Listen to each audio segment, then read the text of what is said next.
내가 많은 백성과 나라와 방언과 임금에게 다시 예언하여 하리라.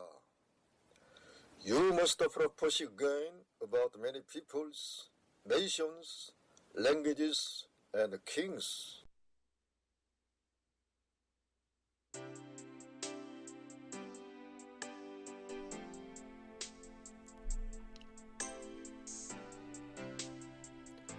할렐루야.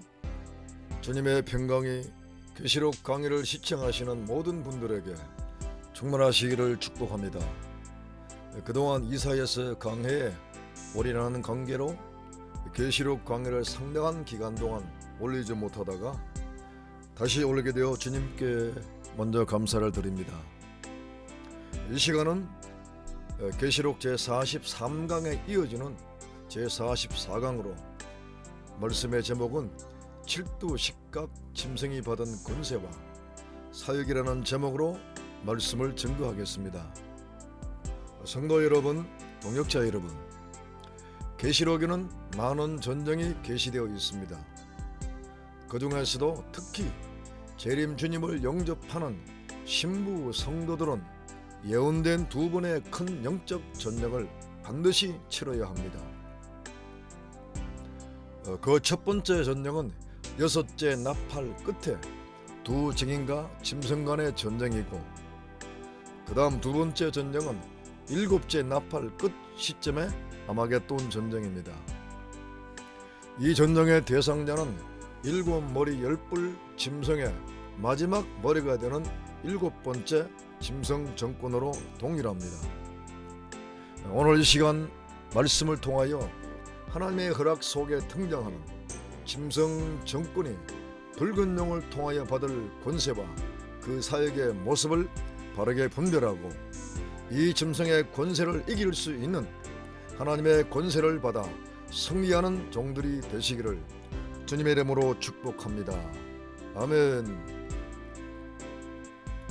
첫째, 머리 하나가 상하여 죽게 되었다가 다시 살아난 짐승에 대하여 먼저 말씀을 드립니다.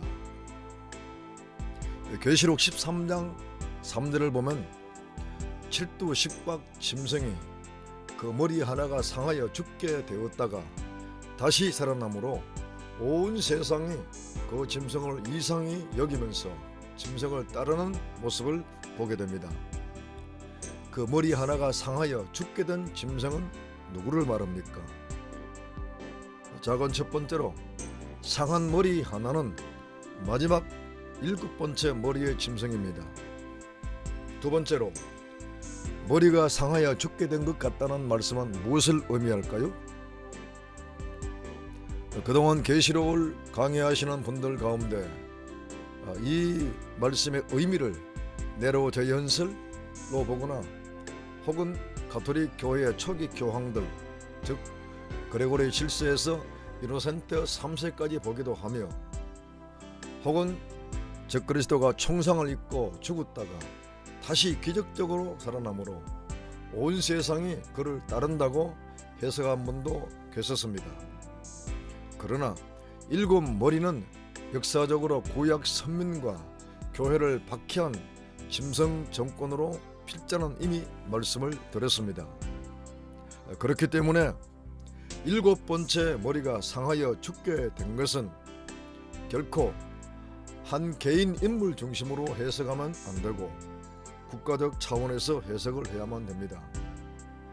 오늘날 강대한 제국으로 세상에 강력한 영향력을 끼치다가 머리가 상하여 거의 죽게 되었다가 다시 서서히 회복하는 나라를 유심히 보시기를 바랍니다. 아직은 적그리스도 짐승 정권이 역사의 표면 위로 완전히 드러날 때가 아니기 때문에 정확하게 말하기는 곤란할 것입니다. 하지만 계시된 말씀이 성취되면서 점점 그 모습을 드러낼 수밖에 없습니다. 일곱 머리 중 하나가 심히 상했지만 그 머리가 완전히 죽은 것은 아닙니다.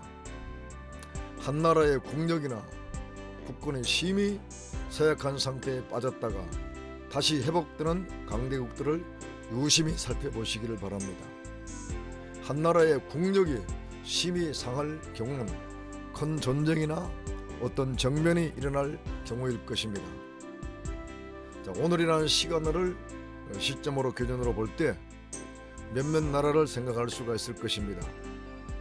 구소련, 러시아, 독일, 이태리, 일본, 중국 등은 모두 1차, 2차 세계대전을 거치면서 머리가 상하듯 그 국력이 심히 약하여졌지만 오늘날 이들 국가들은 다시 회복하여 강대한 국력을 행사하고 있습니다. 참고로 생각하시기를 바랍니다. 지금은 어떤 나라가 7번째 짐승국가인지 조금 더 지켜보시기를 바랍니다. 둘째, 짐승이 용한테 받은 권세와 사역에 대하여 말씀을 드리겠습니다. 작은 첫 번째로 용이 짐승에게 권세를 줍니다.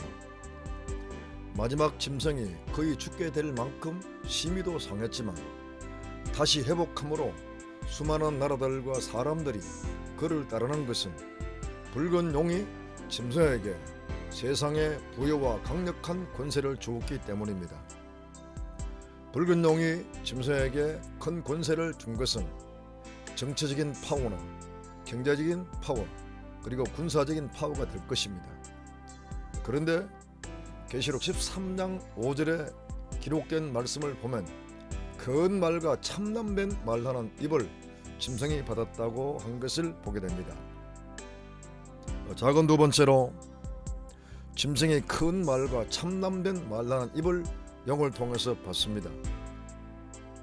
용이 짐승에게 준 큰 말과 참남된 말하는 입은 무엇을 의미할까요? 붉은 용 마귀가 준 입이기 때문에 그 말은 마귀적인 말이고 마귀의 본질과 본성과 사상을 그대로 드러내는 말이 될 것입니다.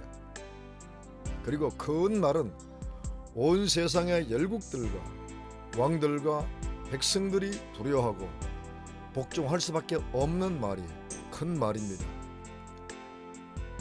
짐승이 허락받은 42달 동안 누구든지 짐승의 우상 앞에 전세계 사람들이 경배하고 또 짐승의 표 곧 666표를 모두가 꼼짝없이 받을 수밖에 없는 것은 그 말이 마귀의 권세를 받은 큰 말이기 때문입니다. 예를 들어 북한을 한번 바라보시기 바랍니다. 김일성 우상 앞에 경배하라는 말을 북한 사람들이 거부할 수 있겠습니까? 결코 거부할 수가 없습니다. 한국에서 북한을 방문하는 사람들도 거의 김일성 우상을 참배했을 것입니다.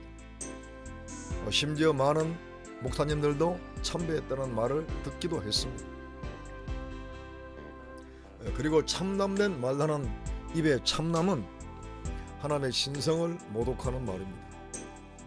오늘날 현재라는 이 시점 속에서도 한국 사회도 점점 하나님을 대적하는 말들이 증가하고 있습니다.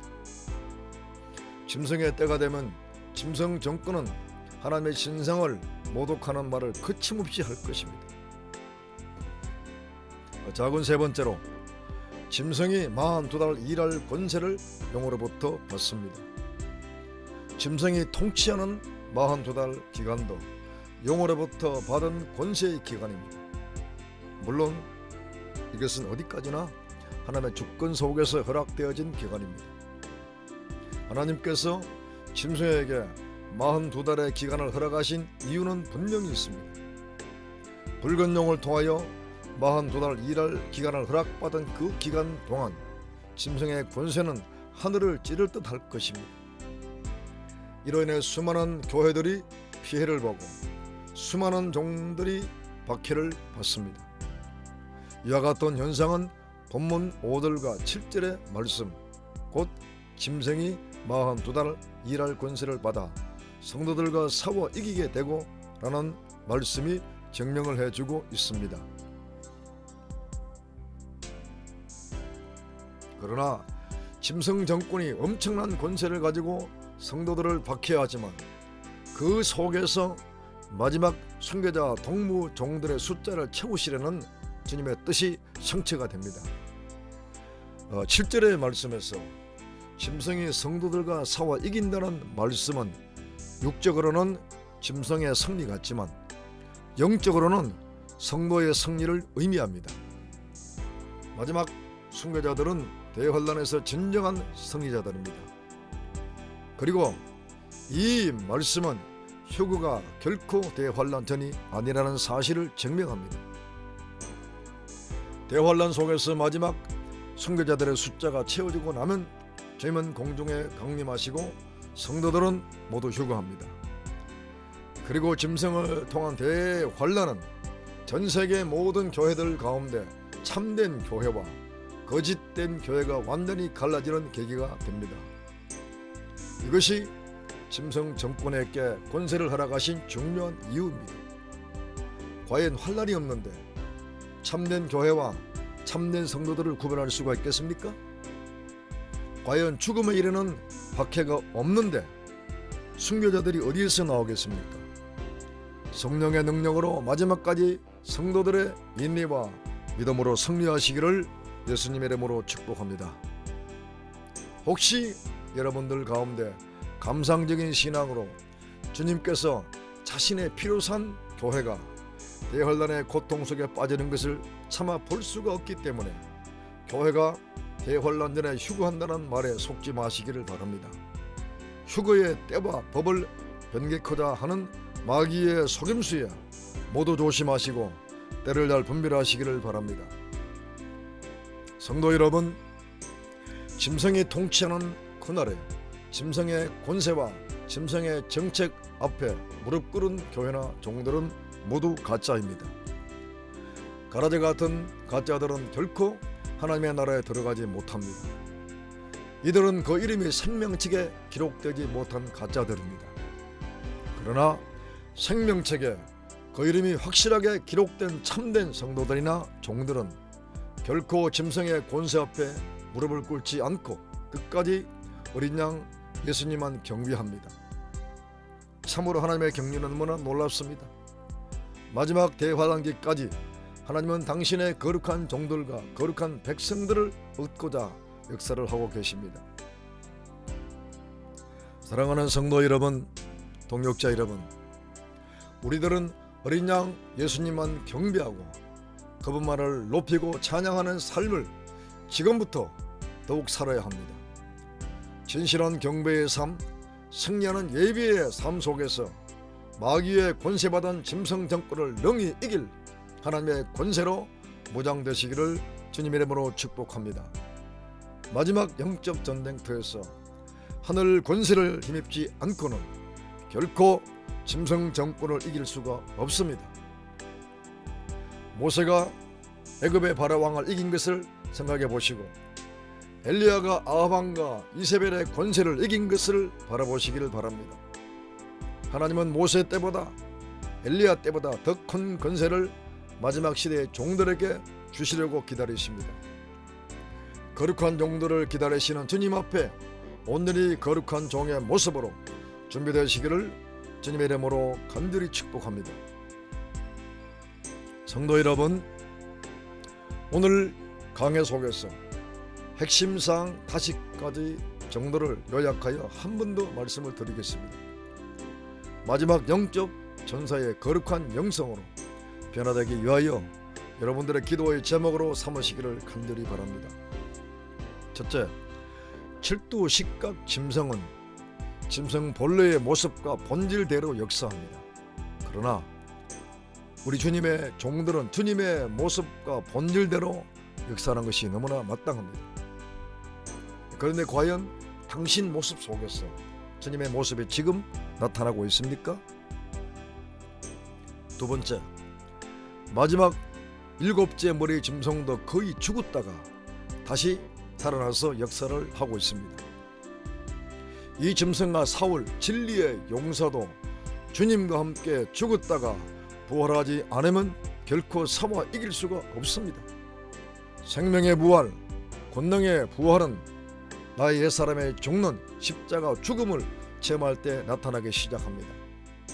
사흘간만 주님과 함께 무덤 속으로 내려가시기를 축복합니다.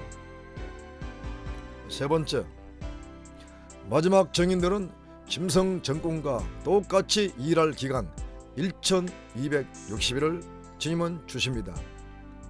역사 이래 전무후무한 복음 역사의 시대입니다. 가슴 설레는 마음으로 그날을 준비하시기를 바랍니다.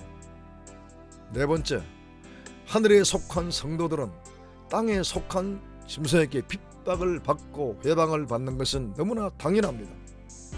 문제는 내가 하늘에 속한 자이면서도 땅에 속한 자처럼 사는 것이 문제입니다. 마지막 다섯 번째입니다. 세상이 판단하는 승리는 하늘나라에서는 아무것도 아닙니다. 주님이 인정하는 승리의 삶을 성령의 능력으로 사시기를 축복합니다. 선교는 최고의 영광이요 최고의 승리요 축복입니다. 아멘.